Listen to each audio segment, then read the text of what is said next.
Hi everyone, Francis is here. In today's lesson, I'll be taking we'll be discussing examples of trig that involves quotient identity. Example 1. Simplify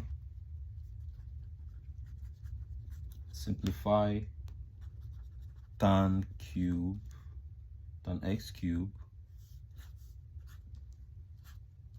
times cosec squared cosec x cube. Solution. Now recall that tan is sine x over cos x within your squared, while cosec is 1 all over sine cosec x is 1 over sine x raised to the power 3. So what can we do? It's 3. So sine x cube at the denominator times sine x cube at the numerator. At the denominator and at the numerator cancel. So we're left with 1 over cos x cube. And we know that 1 over cos is same as sec. So that's equal to sec x cube. This is equal to sec x cube. That's the answer. Now another example. Let's take an example. Example 2. Call this one example 2. Simplify sec x cos x minus cos x squared. Now sec x here, recall that sec x here is 1 over cos x. You write cos x is already in its simplest form, minus cos squared x.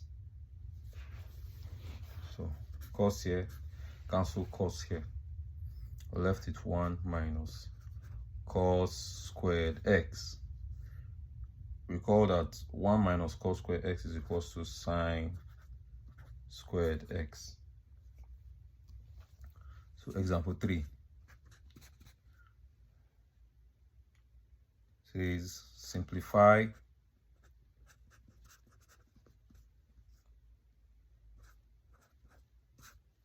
cosec x squared minus 1 in brackets sec x squared sine squared x.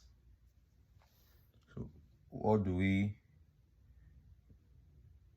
recall that we can express this as? We can write this as 1 over sine x squared minus 1.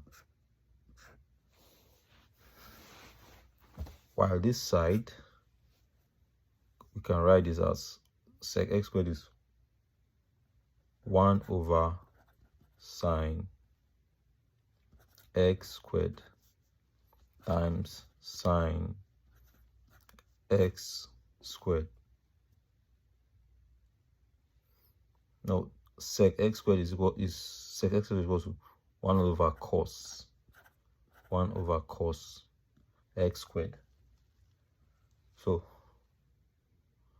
with that said, sec squared over cos squared, we can write it as tan square x. Now on this side,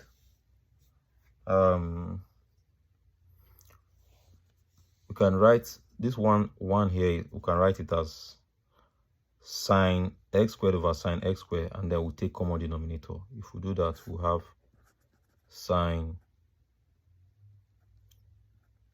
x squared at the denominator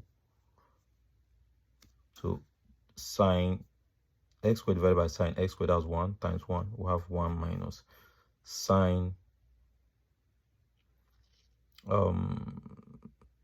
So since I already told us that what we'll have here is sine over sine squared over sine squared. I mean, the same thing as 1. We'll have a common denominator. So if we take a common denominator, we'll just have 1 minus sine squared x. Okay. Yes. So now you recognize this. What we have at the numerator here, 1 minus sine squared x is same as cos squared or cos x squared. Okay. Over sine x squared. Okay. And we'll have tan. And we have here to be tan x squared. So keep in mind that cos squared x over cos x squared over sine x squared is like flipping tan x. So it's like flipping tan x over. So this is the inverse. So we can have it. We'll have this as, can write this as tan.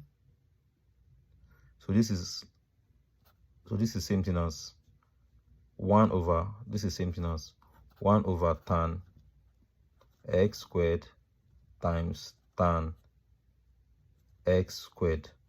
When we cancel, we would have it to be equals to 1.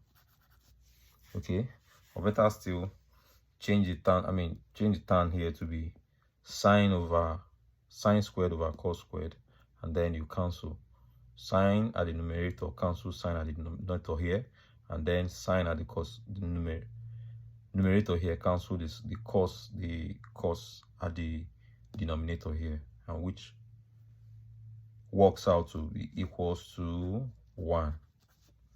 So that's where we would stop today for now. In the next lecture, we'll move over to deriving compound angles using geometry. See you and bye for now.